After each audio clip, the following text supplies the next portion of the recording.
The Pole Body chief was flabbergasted on the latest claims of Zaldico's bagmen/suitcase couriers that he took a cash-laden piece of luggage for kickbacks, citing the remote and ridiculous connection between counting votes and flood control. Still, he vows to exercise patience and prudence by waiting for an official affidavit from his accusers before he takes action, as our RR Tobise reports. COMELEC Chair George Erwin Garcia strongly denied that he received 10 million pesos from the so-called Maleta Boys or the former bagmen of former Representative and now fugitive Zaldico.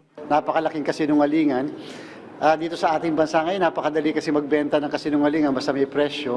According to Garcia, he will not rush to file a case while his accusers have yet to submit a sworn statement. He stressed it is also important to identify who is behind the accusations, whether there is a handler, someone funding them, or someone dictating the statements against him. Garcia also pointed out the alleged inconsistencies in the statements. He was first linked to 4 suitcases of money, but now, according to the accusation, only 1 bag is being mentioned. The COMELEC chair also denied that he or the commission had any involvement in any flood control project. He explained that COMELEC does not implement road or flood control projects. Garcia appealed to the public not to immediately judge people being dragged into allegations that have yet to be proven. Hindi po ba para nakakatakot na sira ka na sa publiko, ikaw magpapatunay later na hindi totoo? Parang baliktad po eh. Parang you have to disprove what they have proven wrong from the very start. Napaka-unfair ng nangyayaring ito sa atin.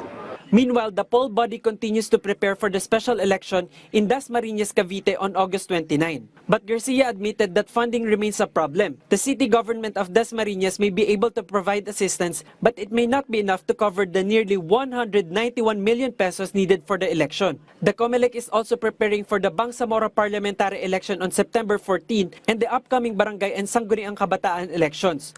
RR Tobise for The Nation.